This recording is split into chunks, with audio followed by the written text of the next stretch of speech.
Welcome प्यारे विद्यार्थियों। इस क्लास के अंदर अपन कार्बन को ही पढ़ रहे थे और इस क्लास में अपन विशेष करके कार्बन के दो महत्वपूर्ण यौगिकों को देखेंगे। एक का नाम रहेगा एथेनॉल और दूसरे का नाम रहेगा एथेनोइक अम्ल। ओके, तो इथेनॉल और एथेनोइक अम्ल दो है और बहुत अच्छे से आप इसके यूज भी पढ़ोगे।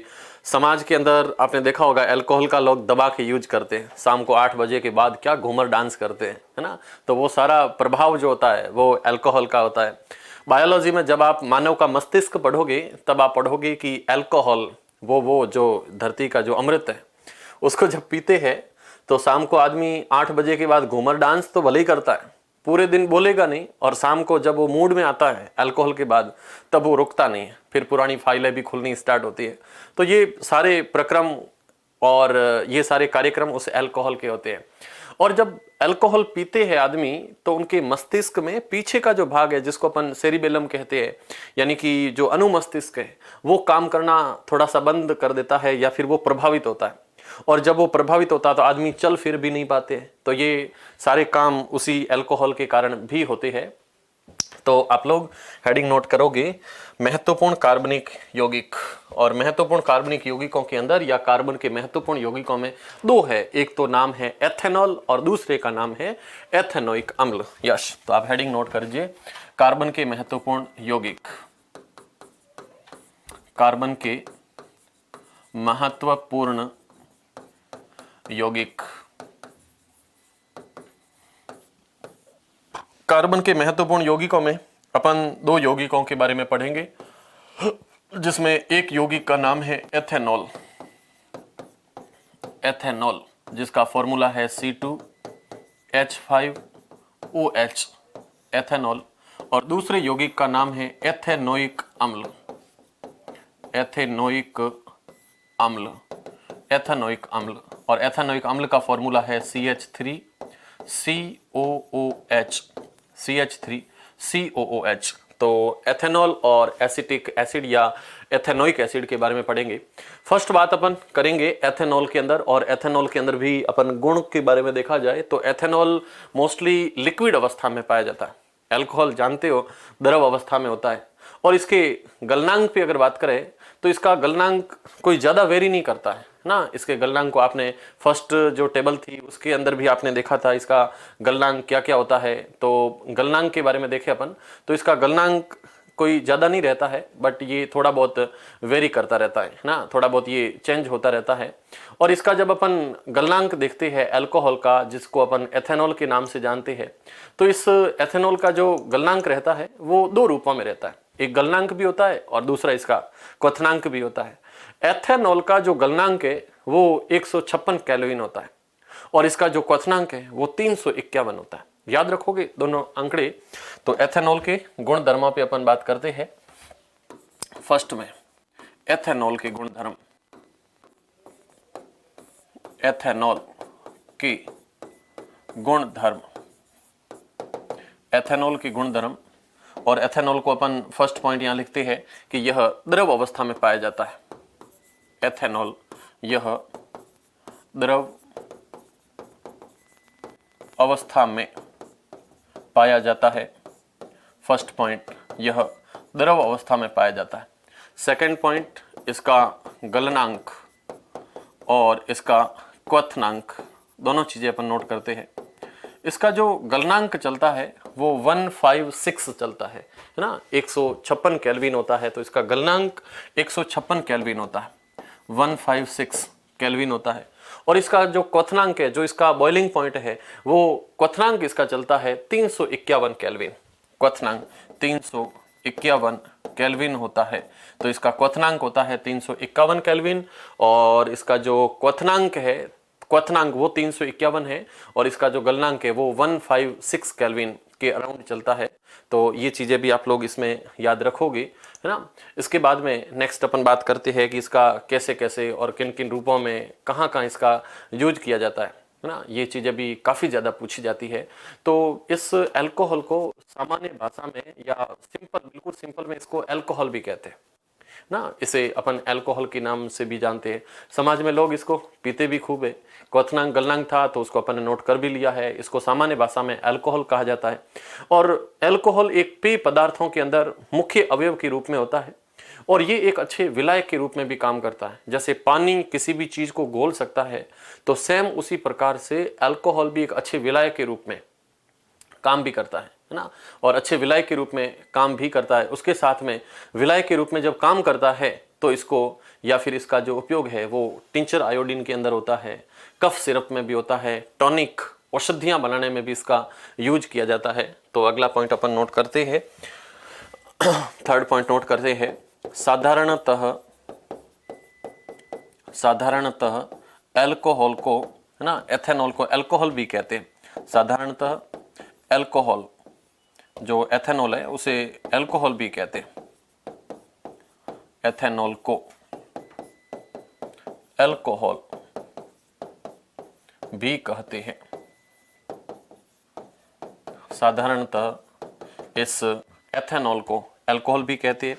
चौथा पॉइंट है कि अल्कोहल एक अच्छा विलायक है। अल्कोहल एक अच्छा विलायक है। अल्कोहल एक अच्छा विलायक है, ये किसी भी पदार्थ को घोलने की क्षमता भी रखता है। उसके साथ अपन देखें तो ये जो अल्कोहल है ये विलायक अच्छा होने के कारण इसका जो उपयोग है वो टिंचर आयोडीन के रूप में, कफ सिरप के रूप में और टॉनिक कुछ औषधियां हैं उनमें इसका उपयोग होता है। अच्छा विलायक है। और पांचवा पॉइंट है कि इसका जो उपयोग है, इसका उपयोग टिंचर आयोडीन में होता है। टिंचर आयोडीन में इसका उपयोग होता है। टिंचर आयोडीन के साथ साथ में इसका उपयोग कफ सिरप में भी होता है। कफ सिरप और टॉनिक औषधियों में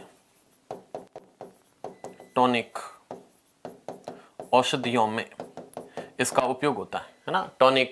टॉनिक आदि जैसी औषधियों में भी इसका उपयोग किया जाता है। और अल्कोहल की थोड़ी सी मात्रा अगर शरीर में होती है तो ये बहुत ज़्यादा नशे के रूप में होता है। और परिशुद्ध जो अल्कोहल होता है, जो 100% अल्कोहल होता है, वो शरीर के लिए बहुत ही घातक भी होता है। लेकिन फिर भी लोग समाज के अंदर बड़ी मनोहारे करते हैं और इसको पीते भी है, लोग इसका यूज भी लेते हैं, है ना। तो ये इसके कुछ भौतिक गुणधर्म थे। अगर इसकी अपन अभिक्रियाएं देखें तो अभिक्रियाएं भी इसकी दिखाई जाती है। एक तो अल्कोहल की सोडियम के साथ अभिक्रिया पूछते हैं, और सोडियम की अल्कोहल के साथ अभिक्रिया, और दूसरा अल्कोहल का निर्जलीकरण पूछा जाता है। तो फर्स्ट अपन देखेंगे सोडियम के साथ अभिक्रिया। फर्स्ट सोडियम के साथ अभिक्रिया। सोडियम के साथ अभिक्रिया। सोडियम के साथ अभिक्रिया। जब इसकी अभिक्रिया सोडियम के साथ होती है तो सोडियम की अल्कोहल के साथ अभिक्रिया होने पर सोडियम एसीटेट बनता है, या फिर सोडियम एसीटेट नहीं, सोडियम एथॉक्साइड बनता है। और सोडियम एथॉक्साइड के साथ हाइड्रोजन गैस नॉर्मली सेपरेट हो जाती है ना। तो इसमें एक तो बनता है सोडियम एथॉक्साइड और उसके साथ में हाइड्रोजन गैस का निर्माण होता है। तो रिएक्शन अपन देखें तो अल्कोहल का मतलब CH3 CH2OH, ये तो है इथेनॉल। इसकी अभिक्रिया जब सोडियम के साथ होती है, तो इसकी अभिक्रिया जब सोडियम के साथ होती है तो सोडियम के साथ अभिक्रिया होती है तो यहाँ से हाइड्रोजन गैस अलग हो जाती है, और इसके साथ में जब हाइड्रोजन चली जाती है तो वहाँ पे सोडियम आ जाता है। तो इसमें सोडियम एथॉक्साइड का निर्माण होता है और हाइड्रोजन गैस यहाँ से अलग हो जाती है। तो इस पदार्थ के बाद में CH3 CH2O- और Na+ बनता है और हाइड्रोजन गैस यहाँ से अलग हो जाती है। अभिक्रिया को बैलेंस करोगे, वहाँ हाइड्रोजन 2 है तो ये हाइड्रोजन 2 करने के लिए पूरा 2 हो जाएगा, ये 2 हो जाएगा तो इसको भी 2 करना पड़ेगा, फिर यहाँ पे सोडियम को 2 करना पड़ेगा, यानी कि आगे सबके लगभग 2 लगा दिया। और इस पदार्थ का नाम है sodium ethoxide. Sodium ethoxide. Sodium ethoxide का निर्माण होता है और सोडियम एथॉक्साइड के साथ साथ में हाइड्रोजन गैस H2 गैस का निर्माण होता है। अल्कोहल सोडियम से अभिक्रिया करके हाइड्रोजन गैस उत्सर्जित करता है। परीक्षा में प्रश्न आता है सोडियम की अल्कोहल के साथ अभिक्रिया लिखिए, तो अभिक्रिया जब होती है तो इसमें अल्कोहल के साथ में अभिक्रिया होने पर हाइड्रोजन गैस निकलती है और दूसरा इसमें सोडियम एथोक्साइड का निर्माण होता है और इसके साथ H2 गैस, हाइड्रोजन गैस उत्सर्जित होती है। आपने और भी लिखा था कि रिएक्शन थी जिसमें हाइड्रोजन गैस निर्मित हो रही थी, तो आपको शायद पता हो, आपने लिखा था कि जैसे धातु है, धातु के अंदर जिंक और जिंक के साथ में H2SO4 की अभिक्रिया करवा दो तो यहाँ से ZnSO4 बन रहा था और उसके साथ हाइड्रोजन गैस निकल रही थी। ये अभिक्रिया भी आपने देखी है। तो ये जो अभिक्रिया है इसके अंदर तो धातु की अभिक्रिया एसिड के साथ हो रही है, लेकिन यहाँ पे इस धातु की अभिक्रिया सोडियम धातु है और इस अभिक्रिया एथेनॉल के साथ होती है तो भी हाइड्रोजन गैस का निर्माण होता है ना। तो कौन सा पदार्थ है जो धातु से अभिक्रिया करके हाइड्रोजन गैस निकालता है, तो इसमें H2SO4 का नाम आता है। तो ये इसकी पहली अभिक्रिया। दूसरी अभिक्रिया होती है जिसको अपन निर्जलीकरण के नाम से जानते हैं, अल्कोहल का निर्जलीकरण या असंतृप्त हाइड्रोकार्बन बनाने की अभिक्रिया होती है। यस, तो सेकंड है अल्कोहल का निर्जलीकरण, दूसरी अभिक्रिया अल्कोहल का निर्जलीकरण, अल्कोहल का निर्जलीकरण है ना। अल्कोहल, इस अल्कोहल का निर्जलीकरण होता है। जब अल्कोहल का निर्जलीकरण होता है, अल्कोहल का डिहाइड्रेशन होता है, तो इससे रिएक्शन क्या होती है, इस रिएक्शन को मैं दिखाऊं अगर, तो अल्कोहल के निर्जलीकरण के अंदर अल्कोहल मतलब CH3 CH2OH ये अल्कोहल है और इस अल्कोहल का जब निर्जलीकरण होता है तो यहाँ से वाटर मॉलिक्यूल है ना, जल का अणु यहाँ से बाहर निकलता है। और मैं इसको लिखने के अंदर थोड़ा सा ऐसे अगर लिखूं तो आपको समझने में दिक्कत नहीं होगी। CH3 CH2OH के अंदर ये CH और यहाँ मैं लिख रहा हूँ OH है ना, तो यहाँ पे H और इधर की तरफ OH, CH3 CH2OH। इसको अपन गर्म करते हैं और गर्म करने के साथ साथ में इसमें थोड़ा सा सांद्र H2SO4 भी डाल देते हैं, तो इसको गर्म करते हैं। और गर्म करने में एक टेम्परेचर रेंज होती है जो 443 केल्विन होती है, तो 443 केल्विन 443 केल्विन ताप तक इसको गर्म करते हैं, इतना इसको गर्म करते हैं। और 443 केल्विन टेम्परेचर पर गर्म करके इसमें थोड़ा सा अगर सांद्र H2SO4 मिलाया जाता है। ये जो H2SO4 है ये किसी भी पदार्थ से पानी को बाहर निकालने का काम करता है और इस पदार्थ को अपन निर्जलीक कारक के नाम से जानते हैं। ये यहाँ पे डिहाइड्रेंट के रूप में काम कर रहा है, तो ये डिहाइड्रेंट इस अल्कोहल से पानी को बाहर निकालेगा तो पीछे की तरफ अभिक्रिया में उधर CH2 हो जाएगा है ना, वहां से CH2 और इधर से वापस CH2 हो जाएगा। कैसे रिएक्शन होगी, मैं इस रिएक्शन को यहाँ से थोड़ा सा चेंज करके दिखा देता हूँ कि जब रिएक्शन के अंदर अपन देखें तो ये CH2 और इस हाइड्रोजन को मैं यहाँ लिख रहा हूँ, फिर सिंगल यहाँ CH2 और यहाँ OH को मैं इधर लिख रहा हूँ है ना। ये CH3 CH2OH है, ज़्यादा फर्क नहीं है। और इसके अंदर 443 केल्विन तापमान और सांद्र H2SO4 से जब इसको उपचारित करते हैं तो इस अभिक्रिया के अंदर यहाँ से OH और इधर से H, ये दोनों यहाँ से निकल जाते हैं। जब निकल जाते हैं तो H2O यहाँ से अलग हो जाता है और इस पदार्थ के अंदर एथीन का निर्माण होता है। तो एथीन के साथ में ये जल है, इसका निर्माण होता है और यहाँ से इस पदार्थ का नाम है एथेनॉल। तो ये एथेनॉल अलग हो जाता है, तो एथेनॉल उधर एथीन और जल का निर्माण होता है। तो जब अल्कोहल को 443 केल्विन तापमान पर सांद्र सल्फ्यूरिक अम्ल की आधिक्य में जब अपन गर्म करते हैं तो ये एथेनॉल से एथीन का निर्माण करता है और जल यहाँ से सेपरेट हो जाता है और इस अभिक्रिया को अपन निर्जलीकरण के नाम से भी जानते हैं। और इस अभिक्रिया में जो सल्फ्यूरिक अम्ल है वो एक निर्जलीकारक के रूप में भूमिका निभा रहा है, क्योंकि वो इस पदार्थ से जल को अलग कर रहा है, एथेनॉल से जल को अलग कर रहा है। तो यहाँ पे जो अल्कोहल है, ये अल्कोहल बनाने के अंदर देखोगे तो ये H2SO4 एक निर्जली कारक के रूप में काम करता है, निर्जली कारक के रूप में कार्य करता है। तो ये छोटा पॉइंट है जो निर्जलीकरण के अंदर, ये आपका जो अल्कोहल का पोर्शन था वो खत्म हो जाता, बस एक छोटा सा था अल्कोहल। अगला एक पॉइंट और बुक में दे रखा है पेज नंबर 80 के ऊपर, और पेज नंबर 80 जो कह रहा है, पेज नंबर आप लोग बुक भी साथ में खोल के रखा करो ताकि पढ़ने में कोई दिक्कत नहीं हो। पेज नंबर 80 कह रहा है कि सजीव जितने भी प्राणी होते हैं जब अल्कोहल पीते हैं, अल्कोहल का मजा लेते हैं, तो उन पे क्या क्या प्रभाव पड़ता है। एक तो चीज बहुत अच्छे से क्लियर है कि अधिक मात्रा में अल्कोहल करोगे, अल्कोहल का सेवन करोगे तो उससे उपापचय क्रिया धीमी हो जाती है और तंत्री का तंत्र कमजोर हो जाता है ना। अल्कोहल ज्यादा मात्रा में जब पीते हैं, अल्कोहल अल्कोहल इस अल्कोहल का उपयोग अगर अधिक मात्रा में होता है तो इसे उपापचय क्रियाएं धीमी हो जाती है। उपापचय क्रियाएं इससे स्लो हो जाती है। उपापचय क्रियाएं धीमी होने के साथ साथ में जो उपापचय क्रिया इनके साथ में जो तंत्री का तंत्र है वो भी कमजोर होना स्टार्ट हो जाता है। तो सेकंड, तंत्री का तंत्र, तंत्री का तंत्र भी कमजोर होना स्टार्ट होता है। और तंत्री का तंत्र कमजोर होने के साथ साथ में देखें तो अपने शरीर के अंदर समन्वय में कमी आती है, मानसिक दुविधाएं भी आती है ना। शरीर के अंदर कंट्रोल और कोऑर्डिनेशन यानी कि समन्वय में कमी आती है, समन्वय में कमी आती है। उसके साथ मानसिक कमजोरी भी आती है, मानसिक कमजोरी, समन्वय में कमी आती है, मानसिक रूप से कमजोरी आती है। मानसिक रूप से कमजोरी के साथ साथ व्यक्ति को नींद आने की कंडीशन होती है, तो इसमें उनीदापन होता है और सामान्य रूप से एक कम्युनिकेशन है, अंतर्बाध है, ये कम होना स्टार्ट हो जाता है और भाव शून्यता आती है, आदमी यूं बेहोश होने की कंडीशन में चला जाता है। तो इसके कारण मानसिक दुविधा, मानसिक कमजोरी आती है और उसके साथ साथ में उनींदापन होना स्टार्ट हो जाता है ना। नींद आने की कंडीशन आनी स्टार्ट हो जाती है। नींद आने के साथ साथ में आप देखोगे तो उसे भाव शून्यता आनी स्टार्ट हो जाती है। भाव शून्यता मतलब आदमी बैठा बैठा यूं उदासियां लेना स्टार्ट होता है, तो भाव शून्यता भी आने स्टार्ट हो जाते हैं। तो ये अल्कोहल अधिक होने पर शरीर पर होते हैं ना, और सोचने समझने और उसके साथ में मांसपेशियों की जो हालत है वो बहुत ज़्यादा प्रभावित होती है।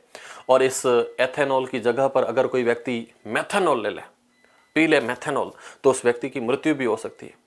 मेथेनॉल पीने से मृत्यु क्यों होती है? क्योंकि मेथेनॉल जब शरीर में जाता है तो ये मेथेनॉल शरीर में जाकर के ऑक्सीकृत हो जाता है और ऑक्सीकृत होने पर वो मेथेनॉल में चेंज हो जाता है ना। अगला मैं पॉइंट यहीं पे नोट कर रहा हूं कि व्यक्ति अगर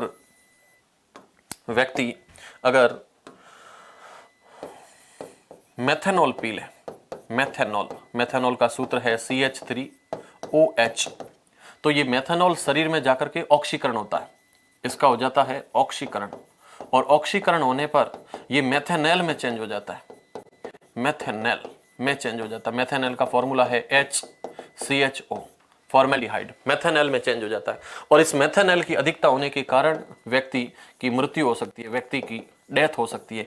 इसलिए कभी भी मेथेनॉल नहीं पीना चाहिए, क्योंकि मेथेनॉल बॉडी में जाकर के ऑक्सीकृत हो जाता है और मेथेनॉल यकृत की जितनी भी कोशिकाएं हैं उनके साथ में बहुत तेजी से अभिक्रिया करता है और उस पर जितना भी प्रोटोप्लाज्म है उनका वो स्कंदन कर लेता है, अंदर से पानी को खींच लेता है, इसलिए व्यक्ति बहुत ज्यादा तेजी से मरता है।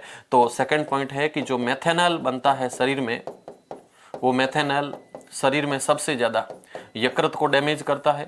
यकृत के अंदर जो पदार्थ है जिसको अपन प्रोटोप्लाज्म कहते हैं, जल द्रव्य प्रोटोप्लाज्म, इसका स्कंदन कर लेता है और स्कंदन के कारण व्यक्ति की डेथ हो जाती है, व्यक्ति मर जाता है। ये पेज नंबर 80 पे आप लोग पढ़ोगे तो वहां पे हर चीज क्लियर कर रखिए। जिस प्रकार से अंडे को उबालते हैं और अंडा स्कंदित हो जाता है, सेम की सेम प्रक्रिया इस मेथेनॉल को पीने पर व्यक्ति की हो जाती है। और उसके साथ साथ में देखने की जो प्रक्रिया है, चाक्षुक प्रक्रियाएं हैं, ये भी प्रभावित होती है, व्यक्ति अंधा हो सकता है। और एथेनॉल एक लैब के अंदर और प्रयोगशालाओं में बहुत ही अच्छे विलाय के रूप में काम में भी लेते हैं और इसका जो दुरुपयोग हो रहा है वो लोग पीने के लिए करते हैं। बाकी दुरुपयोग जब होता है तब इस अल्कोहल के अंदर थोड़ा सा मेथेनॉल, एक जहरीला पदार्थ मिला देते हैं जिससे ये पीने योग्य बिल्कुल भी नहीं रहता है। और अल्कोहल की पहचान करने के लिए, विकृत अल्कोहल है, इसकी पहचान करने के लिए थोड़ा सा इसमें रंजक मिला करके इसका रंग नीला कर देते हैं, तो इसे विकृत अल्कोहल भी कहते हैं। प्रश्न आता है विकृत अल्कोहल किसे कहते हैं? डीनेचुरेटेड अल्कोहल क्या होता है? तो विकृत अल्कोहल, विकृत अल्कोहल, डीनेचुरेटेड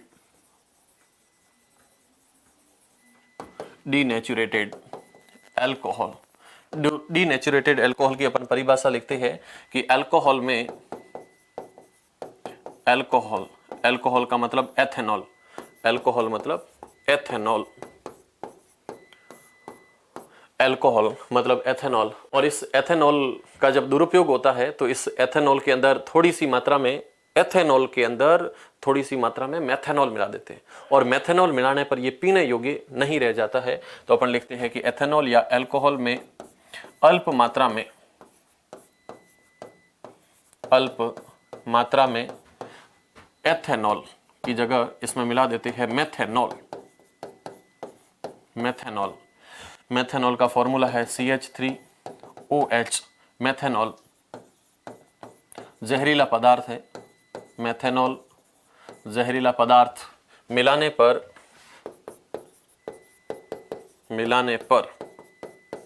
यह पीने योग्य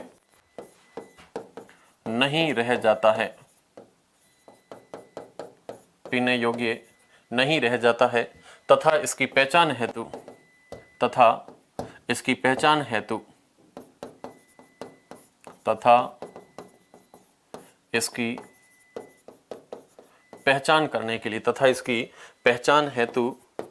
अल्प मात्रा में या पहचान हेतु नीले रंग युक्त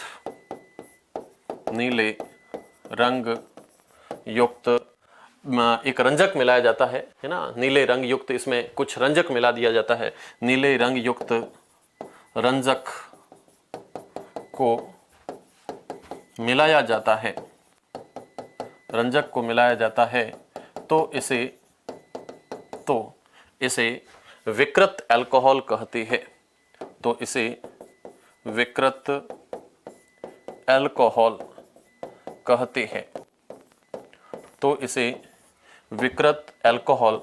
कहते हैं। है ना। तो ये विकृत अल्कोहल कहते हैं, ये आप लोगों ने अच्छे से पढ़ लिया होगा। विकृत अल्कोहल है ना, बहुत अच्छे से।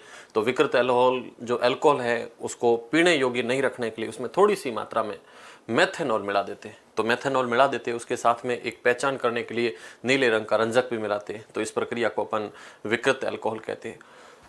अगला पॉइंट पूछा जाता है कि ईंधन के रूप में भी अपन अल्कोहल का यूज करते हैं। ईंधन के रूप में जब अल्कोहल का यूज करते हैं तो सबसे पहले अपन बात करते हैं गन्ने के अंदर। गन्ना जो सैकेरम ऑफिशिनेरम है, या जो गन्ना है वो सूर्य के प्रकाश को रासायनिक ऊर्जा में बदलने में सर्वाधिक सक्षम होता है ना। गन्ना, कई बार प्रश्न आता है कि पेड़ पौधों में जब प्रकाश संश्लेषण होता है तो कौन सी ऊर्जा किस ऊर्जा में बदलती है। तो प्रकाश संश्लेषण के अंदर प्रकाश ऊर्जा रासायनिक ऊर्जा में बदलती है, और ये सबसे ज्यादा सामर्थ्य गन्ने में पाया जाता है। जो गन्ने का रस है उसको अपन मोलेसस कहते हैं, है ना। गन्ने का रस मोलेसस, जो कि गन्ने का रस मोलेसस बनाने के लिए उपयोग में लिया जाता है। और इस गन्ने के रस का जब किण्वन करते हैं, उसको जब सड़ाते हैं, तो उसे अल्कोहल यानी कि एथेनॉल तैयार होता है। और कुछ देशों में तो पेट्रोल के अंदर अल्कोहल को मिला करके एक स्वच्छ ईंधन के रूप में काम में भी लिया जाता है। और ये ईंधन पर्याप्त मात्रा में ऑक्सीजन होने पर केवल कार्बन डाइऑक्साइड और जल उत्पन्न करता है, यानी कि एक सुपर अल्कोहल की तरह, सुपर एवर अल्कोहल या पावर पेट्रोल की तरह इसे यूज भी किया जाता है ना। पेट्रोल के अंदर भी इसको मिला करके वाहनों में चलाते भी है। तो नेक्स्ट अपन बात करते हैं कि जो अल्कोहल है, इस अल्कोहल का यूज ईंधन के रूप में भी किया जाता है। तो उन चीज़ों को भी देखते हैं। ईंधन के रूप में भी इसका यूज अपन करते हैं। और कोयला, पेट्रोल, इनका निर्माण कैसे हुआ ये भी थोड़ा सा मैं बता देता हूँ। जो अपन जीवाश्म ईंधन के नाम से जानते हैं, तो जीवाश्म ईंधनों के अंदर कोयला, पेट्रोल, इन सभी को अपन शामिल करते हैं। तो इन कोयले और पेट्रोल का निर्माण कैसे हुआ, एक पॉइंट ये भी पूछा जाता है, कोयले और पेट्रोल का निर्माण कैसे हुआ। तो ये चीज़ आप लोगों को पता होगी कि वहाँ से बहुत करोड़ों साल पहले पृथ्वी पर कोई उथल पुथल हुआ था, और उस उथल पुथल के कारण जीव जंतु, पेड़ पौधे, कुछ पेड़ पौधों की छोटी प्रजातियां जिनको अपन फर्न के नाम से जानते हैं, तो वो फर्न, कुछ शाकीय पौधे, वो सब जमीन के गर्त में दब गए थे। और जमीन के गर्त में दबने से जो पेड़ पौधे हैं उनसे कोयला बना, और जीव जंतुओं से पेट्रोल का निर्माण हुआ। तो ये पेट्रोल निर्माण और कोयले के निर्माण की कहानी है। कोयला तथा पेट्रोल के निर्माण का जो प्रोसेस है या जो प्रक्रम है, ये निर्माण जैव मात्रा से हुआ है। कुछ जैविकीय और भूवैज्ञानिक प्रक्रियाओं पर यह सब निर्भर करते हैं। आज से लाखों वर्ष पुराने कोई वृक्ष, फर्न और अन्य पेड़ पौधों के अवशेष है जिसको अपन कोयला और पेट्रोल के रूप में उपयोग करते हैं। कुछ भूकंप और ज्वालामुखी फटने के कारण पृथ्वी में चट्टानों की परतों के नीचे ये जीव जंतु और पेड़ पौधे दब गए, जिनका धीरे धीरे क्षय होकर ये कोयले में बदल गए। तेल तथा गैस लाखों वर्ष पुराने छोटे समुद्री पौधे और जीवों के अवशेष है, और उनके मृत होने पर उनके शरीर समुद्र तल में डूब गए तथा गाद से ढक गए, और ये मृत अवशेषों पर बैक्टीरिया के आक्रमण से उच्च दाब यानी कि प्रबल दाब, उच्च दाब के कारण तेल तथा गैस का निर्माण हुआ, और इसी बीच गाद धीरे धीरे दब करके चट्टानें बन गई, और चट्टानों के अंदर जो छिद्रित भाग से उनसे तेल और गैसों का रिसाव हुआ है, और ये पानी में स्पंज की तरह फंस गए। और ये प्रश्न भी आता है कि जो पेट्रोल और कोयला है, इनको जीवाश्म ईंधन क्यों कहते हैं? तो सीधी सी बात है कि कोयला और पेट्रोल है, इनका जो निर्माण है वो पृथ्वी के अंदर कहीं न कहीं जीव जंतु और पेड़ पौधों के दबने के कारण हुआ, इसलिए इनको अपन जीवाश्म ईंधन के रूप में भी काम में लेते हैं। ये प्रश्न है कि सजीव प्राणियों पर अल्कोहल के क्या क्या प्रभाव होते हैं।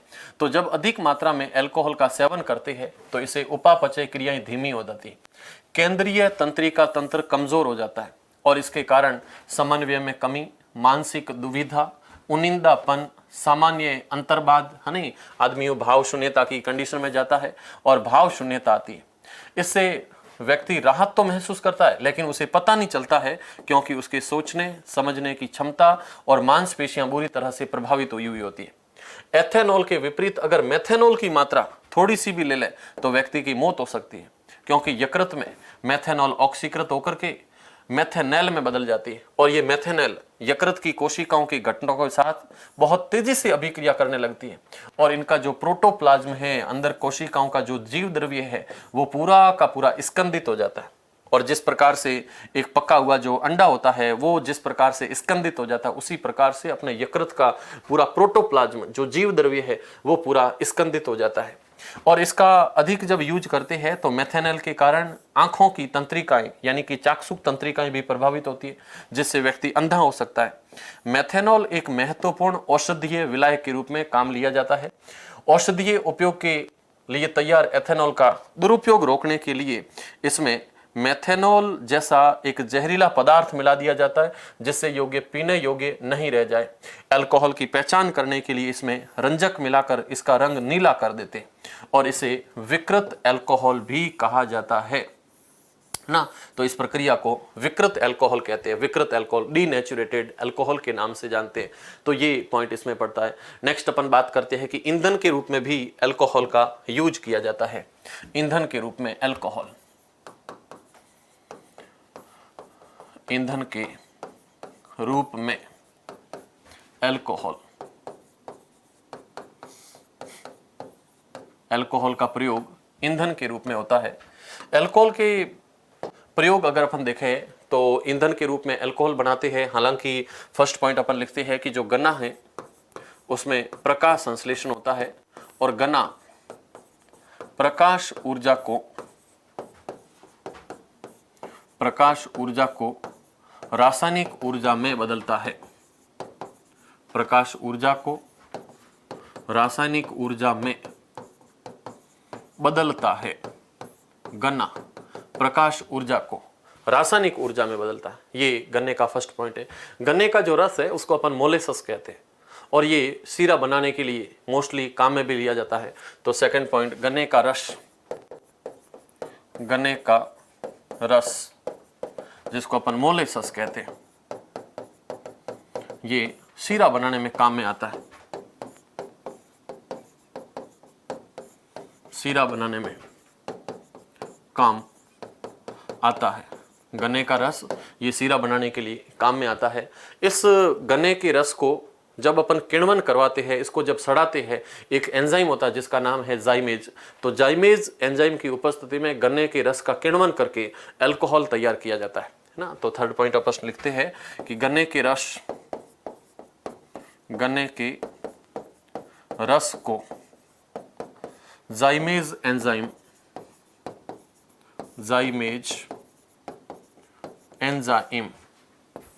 की उपस्थिति में, जाइमेज एंजाइम की उपस्थिति में किण्वित या किण्वन द्वारा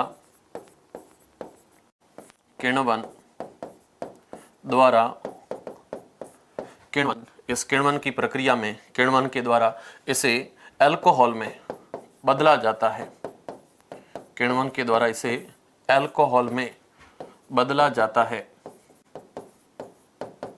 किण्वन के रूप में इसे अल्कोहल में बदला जाता है। और कुछ देश है जिसके अंदर इस अल्कोहल को पेट्रोल में मिला करके स्वच्छ ईंधन के रूप में भी उपयोग करते हैं। अगला पॉइंट लिखते हैं कि कुछ देशों में अल्कोहल को पेट्रोल में मिलाकर, कुछ देशों में अल्कोहल को पेट्रोल में मिलाकर, अल्कोहल को पेट्रोल में मिलाकर स्वच्छ ईंधन के रूप में प्रयोग किया जाता है, स्वच्छ ईंधन के रूप में, स्वच्छ ईंधन के रूप में प्रयोग किया जाता है, स्वच्छ ईंधन के रूप में इसका प्रयोग, यूज किया जाता है। बिल्कुल अच्छे से ईंधन के रूप में इसका यूज भी किया जाता है। तो ये ईंधन के रूप में अल्कोहल का यूज रहता है। तो इस हिसाब से ये अल्कोहल का जो पूरा पोर्शन था वो यहाँ पे खत्म हो जाता है। उसके बाद में एक महत्वपूर्ण कार्बनिक यौगिक अपने पास में और रहता है जिसको अपन एसिटिक अम्ल कहते हैं, या जिसको अपन नॉर्मल एसिटिक अम्ल के साथ में उसको एथेनोइक अम्ल भी कहते हैं। तो नेक्स्ट अपन हेडिंग नोट करेंगे एथेनोइक अम्ल। एथेनोइक अम्ल जो रहता है उसको साधारण भाषा में अपन एसिटिक अम्ल कहते हैं। और इस एसिटिक अम्ल के अंदर एक जो फंक्शनल ग्रुप है, जो क्रियात्मक समूह है, उसका नाम है कार्बोक्सिलिक अम्ल। तो एथेनोइक अम्ल, नेक्स्ट हेडिंग अपन नोट करते हैं एथेनोइक अम्ल। एथेनोइक अम्ल, इस एथेनोइक अम्ल को साधारण भाषा में एसिटिक अम्ल भी कहते हैं। तो फर्स्ट पॉइंट लिखते हैं कि इसे साधारणतः एसिटिक अम्ल भी कहते हैं, इसे साधारणतः एसिटिक अम्ल भी कहते हैं।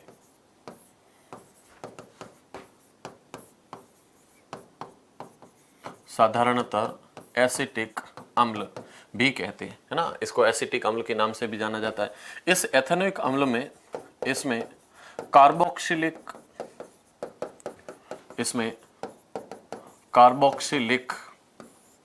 क्रियात्मक समूह पाया जाता है। कार्बोक्सिलिक क्रियात्मक समूह पाया जाता है, क्रियात्मक समूह के रूप में इसमें कार्बोक्सिलिक अम्ल पाया जाता है। इसका जो सिंपल फॉर्मूला है वो है CH3COOH। ये एसिटिक अम्ल का फॉर्मूला है। तो इसे एसिटिक अम्ल भी कहते हैं। इसमें क्रियात्मक समूह के रूप में कार्बोक्सिलिक एसिड पाया जाता है। ये जो एसिटिक अम्ल है इसका जो 3 से 4% विलयन होता है उसको सिरका कहा जाता है। प्रश्न आता है सिरका क्या होता है, विनेगर क्या होता है। तो सिरका या विनेगर क्या होता है, तो अपन लिखते हैं कि एसिटिक अम्ल का 3 से 4% विलयन को सिरका के नाम से जाना जाता है। तो नेक्स्ट पॉइंट लिखते हैं एसिटिक अम्ल के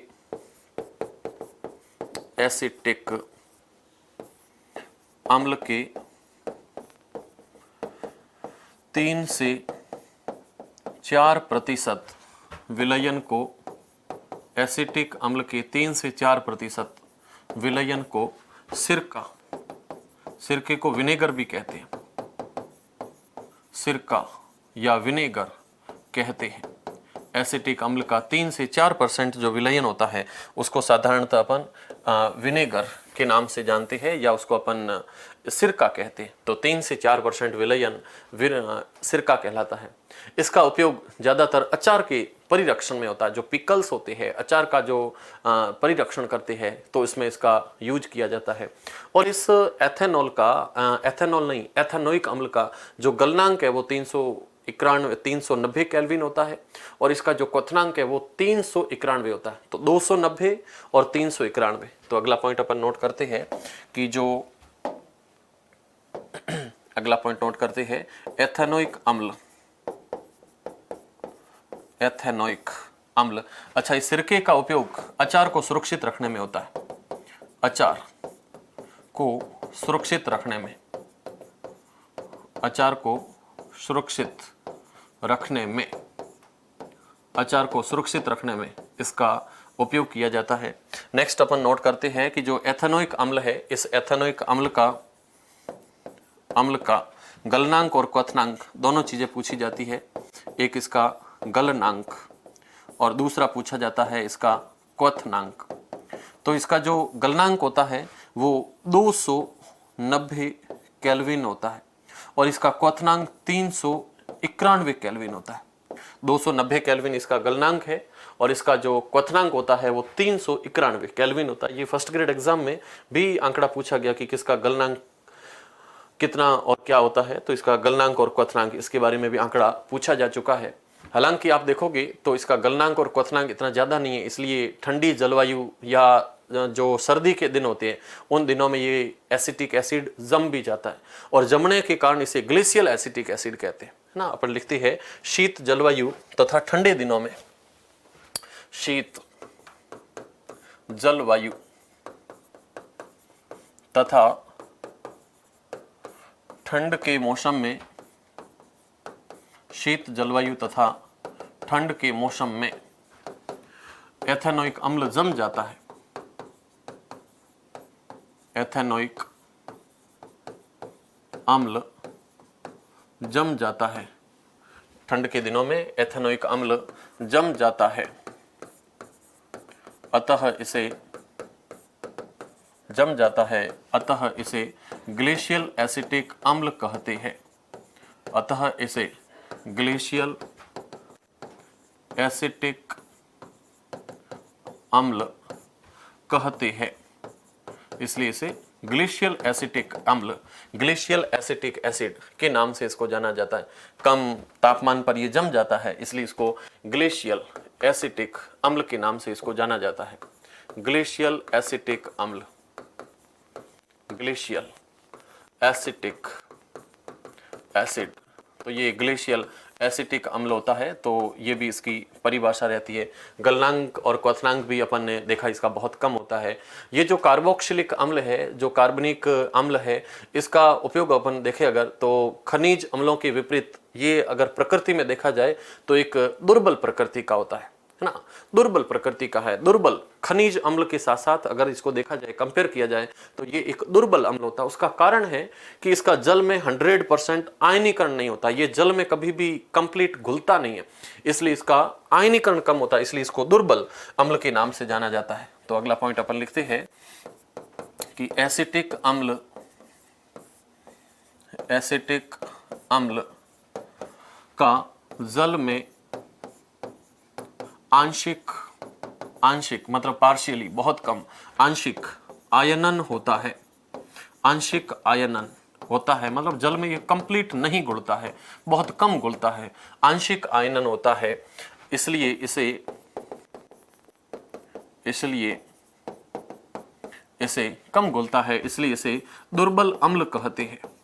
दुर्बल अम्ल कहते हैं, दुर्बल अम्ल कहते हैं। जो एसिटिक एसिड है CH3COOH है, ये एक एसिडिक जो थोड़ा सा दुर्बल प्रकृति का होता है, इसलिए इसको वीक एसिड के नाम से जानते हैं। इसके विपरीत अपन अगर देखें तो जैसे HCl है, हाइड्रोक्लोरिक एसिड, H2SO4 है या फिर HNO3 है, तो ये जल में कंप्लीट इनका पूर्ण आयनन होता है और जल के अंदर पूर्ण आयनन होने के कारण इनको अपन हमेशा प्रबल अम्ल के नाम से जानते हैं।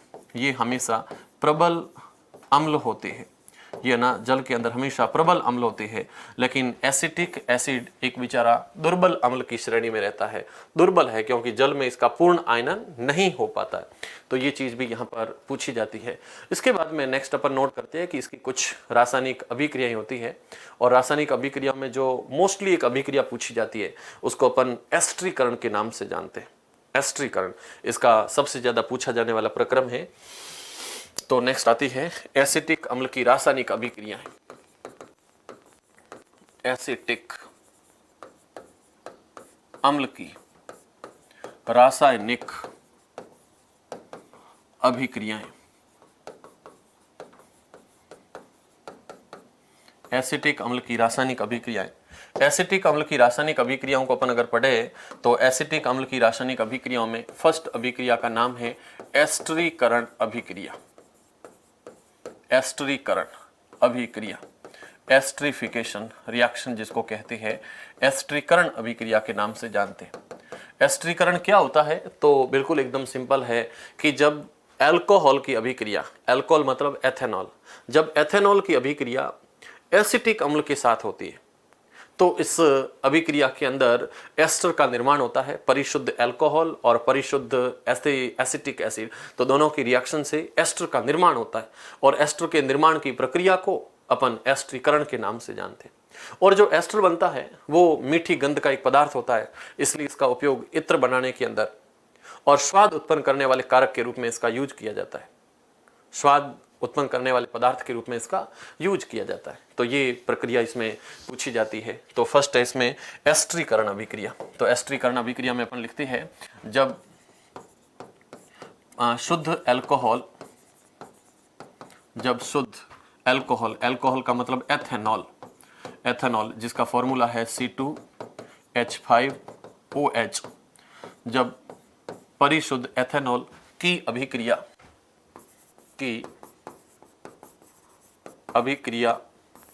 एसिटिक अम्ल के साथ होती है, अभिक्रिया एसिटिक अम्ल के साथ होती है, अभिक्रिया एसिटिक अम्ल के साथ होती है तो मीठी गंध युक्त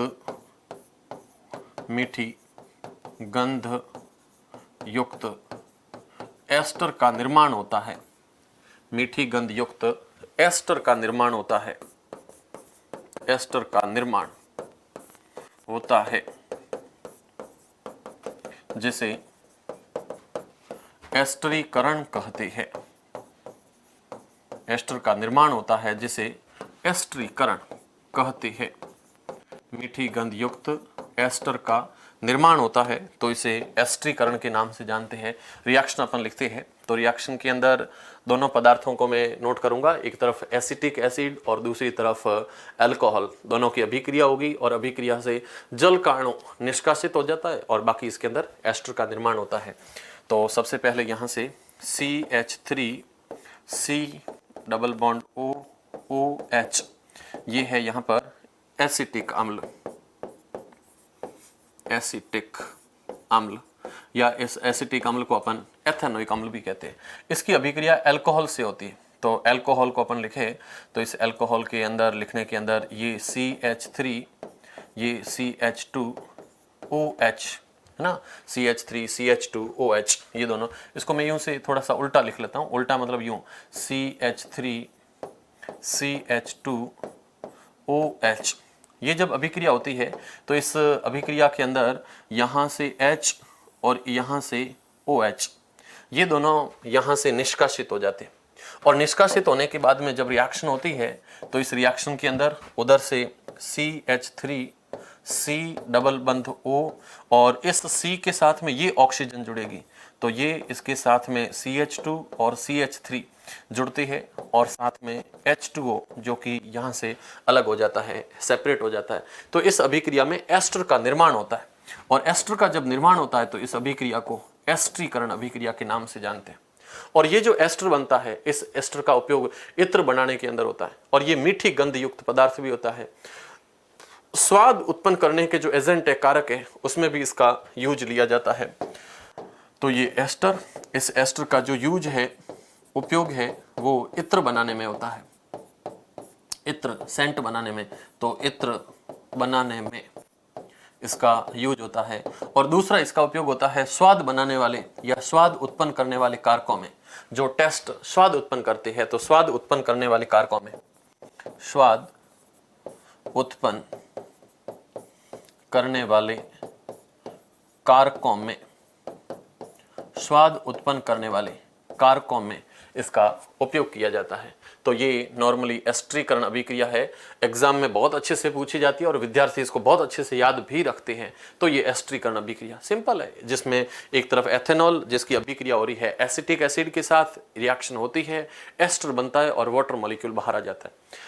इसी के अंदर से ये जो एस्टर है, इस एस्टर की अभिक्रिया अगर सोडियम हाइड्रोक्साइड से करवाई जाए, है ना, कास्टिक सोडे के साथ इसकी अगर अभिक्रिया करवाई जाए तो कास्टिक सोडे के साथ इसकी अभिक्रिया करवाने पर साबुन का निर्माण होता है। इसलिए उस अभिक्रिया को साबुनीकरण के नाम से भी जाना जाता है। और साबुन को देखा जाए तो लंबी श्रृंखलाओं वाले कार्बोक्सिलिक अम्ल जिसमें सोडियम और पोटेशियम के लवण होते हैं, तो उसी को अपन साबुन के नाम से भी जानते हैं। यस, तो नेक्स्ट नोट करते हैं। इसी एस्टरीकरण में आगे लिखते हैं, एस्टर की अभिक्रिया, एस्टर की अभिक्रिया सोडियम हाइड्रोक्साइड के साथ, सोडियम हाइड्रोक्साइड, एस्टर की अभिक्रिया सोडियम हाइड्रोक्साइड के साथ होने पर, एस्टर की अभिक्रिया सोडियम हाइड्रोक्साइड के साथ होने पर साबुन का निर्माण होता है, साबुन का निर्माण होता है, साबुन का निर्माण होता है, जिसे साबुनीकरण कहते हैं, सैफोनिफिकेशन, जैसे साबुनीकरण कहते हैं। साबुन का निर्माण होता है, इसलिए इसे साबुनीकरण के नाम से जाना जाता है। इस रिएक्शन को अपन साबुनीकरण के नाम से जानते हैं। और साबुन को अगर देखा जाए तो साबुन लंबी श्रृंखलाओं वाले कार्बोक्सिलिक अम्लों के सोडियम और पोटेशियम लवण भी होते हैं। तो नेक्स्ट पॉइंट अपन नोट करते हैं कि साबुन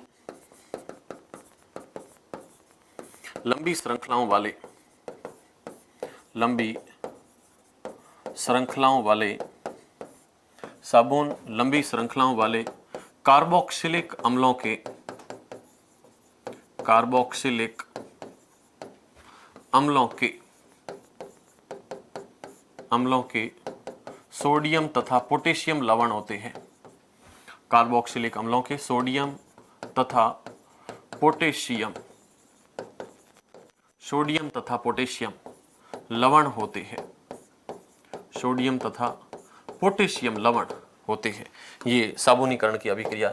अब साबुनीकरण की रिएक्शन अपन नोट करें तो साबुनीकरण अभिक्रिया के अंदर एसिटिक अम्ल मतलब CH3, C डबल बंद O और आगे C2H5, इसकी अभिक्रिया सोडियम हाइड्रोक्साइड के साथ करवाते हैं।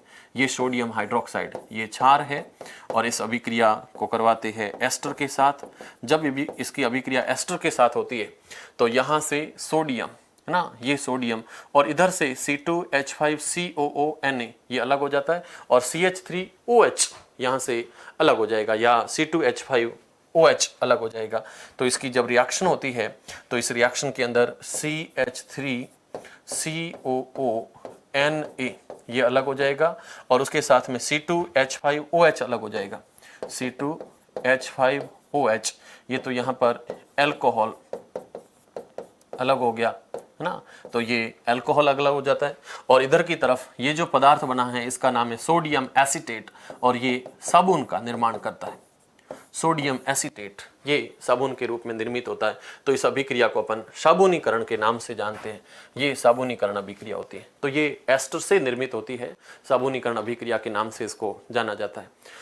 अगला पॉइंट आता है कि एसिटिक एसिड क्षार के साथ कैसे अभिक्रिया करता है ना। तो अगला पॉइंट है एसिटिक अम्ल की क्षार के साथ अभिक्रिया। यस, सेकंड पॉइंट, एसिटिक अम्ल की क्षार के साथ अभिक्रिया, एसिटिक अम्ल की क्षार के साथ अभिक्रिया, एसिटिक अम्ल की क्षार के साथ अभिक्रिया। जब एसिटिक अम्ल क्षार के साथ रिएक्शन करता है ना, तो क्या क्या प्रोसेस होता है एसिटिक अम्ल की क्षार के साथ अभिक्रिया। जब ये एसिटिक अम्ल क्षार के साथ रिएक्शन करता है तो क्षार के साथ रिएक्शन होने पर वही एक तरफ लवण और दूसरी तरफ जल का निर्माण होता है। तो रिएक्शन को देखते हैं। तो रिएक्शन के अंदर एसिटिक अम्ल मतलब CH3COOH ये एसिटिक अम्ल रिएक्शन इसी करवाते हैं NaOH के साथ। और रिएक्शन जब होती है तो इस रिएक्शन के अंदर यहाँ से CH3COO ये CH3COO और इधर से Na तो ये सोडियम एसीटेट बन जाता है और इसके साथ में H2 और यहाँ से HH और O तो H2O का निर्माण हो जाता है। तो यहाँ से जल का निर्माण होता है, ये सोडियम एसीटेट बनता है ना, सोडियम एसीटेट का निर्माण होता है और ये सोडियम एसीटेट एक लवण के रूप में पाया जाता है। सोडियम एसीटेट जो कि एक लवण के रूप में पाया जाता है, CH3COO Na के रूप में है, और यहाँ पे ये क्षारीय पदार्थ है और ये एसिटिक एसिड पदार्थ है, एसिटिक एसिड। तो नॉर्मली जब एसिटिक अम्ल की अभिक्रिया क्षार के साथ होती है, खनिज अम्लों के साथ जब इसकी रिएक्शन होती है, तो इससे लवण और जल का निर्माण होता है, सोडियम एथेनॉइड या सोडियम एसीटेट का निर्माण होता है। अगला पॉइंट आता है कि जो एसिटिक एसिड है ये कार्बोनेट और बाइकार्बोनेट के साथ कैसे रिएक्शन करते हैं, तो इस रिएक्शन को भी देखते हैं। नेक्स्ट आप नोट करोगे, एसिटिक अम्ल की अभिक्रिया, एसिटिक अम्ल की कार्बोनेट तथा एसिटिक अम्ल की कार्बोनेट तथा हाइड्रोजन कार्बोनेट के साथ अभिक्रिया, कार्बोनेट तथा हाइड्रोजन कार्बोनेट के साथ क्रिया, हाइड्रोजन कार्बोनेट के साथ क्रिया कैसे कैसे रिएक्शन करता है कार्बोनेट के साथ और बाइकार्बोनेट के साथ। तो ये है CH3COOH सोडियम एसीटेट। इस एसिटिक एसिड की रिएक्शन एक बार अपन Na2CO3 के साथ करवाते हैं और दूसरी तरफ NaHCO3 के साथ करवाते हैं, NaHCO3, यहाँ पे सेम CH3COOH। सोडियम एसीटेट ना कैसे किस हिसाब से बनता है, तो इसकी रिएक्शन जब सोडियम कार्बोनेट या फिर बाइकार्बोनेट के साथ में होती है तो वही लवण और जल का निर्माण होना है। और इस रिएक्शन को अपन करवाए तो इस रिएक्शन के अंदर अंदर क्या क्या बनेगा, तो यहाँ से CH3COO और इधर से Na, तो सोडियम एसीटेट बना और सोडियम एसीटेट के साथ CO2 बनेगी और H2O का निर्माण होगा, यानी कि एसिड की अभिक्रिया सोडे के साथ हो रही है, वही आग बुझाने वाली रिएक्शन। तो यहाँ से CH3COO Na बनेगा प्लस H2O बनेगी प्लस CO2 का निर्माण होगा। रिएक्शन बैलेंस मांग रही है क्योंकि यहाँ सोडियम 2 है, तो यहाँ पे सोडियम 2 हो गया, एसीटेट जबरदस्ती 2 हो गया, यहाँ पे हाइड्रोजन 2 हो गया, वहाँ हाइड्रोजन 2 है और वहां पे CO2 का निर्माण हो गया और यहाँ पे भी CO2 पड़ी, रिएक्शन बैलेंस हो गई है। इस रिएक्शन को भी बैलेंस करके देखें अपन, तो पहले तो देख लेते हैं क्या होगा। तो इस रिएक्शन में वहां से CH3COONA, तो ये सोडियम एसीटेट बन गया, प्लस यहाँ से H2O बना, प्लस यहाँ से CO2 का निर्माण होगा, है ना। तो जब भी ये कार्बोनेट और बाइकार्बोनेट अम्ल के साथ अभिक्रिया करते हैं तो यहां से सोडियम एथेनॉइड का निर्माण होता है, सोडियम एथेनॉइड का निर्माण होता है, प्लस यहां से जल बनता है और उसके साथ हाइड्रोजन क्या ना CO2 गैस का निर्माण होता है। तो ये कुछ रिएक्शनें थी जिसमें अपन महत्वपूर्ण कार्बनिक यौगिकों के अंदर एक पढ़ रहे थे एसिटिक एसिड और दूसरा पढ़ रहे थे एथेनॉल। ओके, ये है। और एक प्रश्न आता है कि ऑक्सीकारक क्या होते हैं ना। आप देखोगे तो पेज नंबर आपकी बुक के अंदर 83 के ऊपर आपको क्वेश्चन मिलेगा, पेज नंबर 83। और पेज नंबर 83 पे जो क्वेश्चन है उन क्वेश्चनों के अंदर एक क्वेश्चन दे रखा है कि ऑक्सीकारक क्या होते हैं, है ना। ऑक्सीडाइजिंग एजेंट क्या होते हैं, ऑक्सीकारक क्या होते हैं। तो ऑक्सीकारक ऐसे पदार्थ जो ऑक्सीजन देने की क्षमता रखती है, उन पदार्थों को अपन ऑक्सीकारक के नाम से जानते हैं।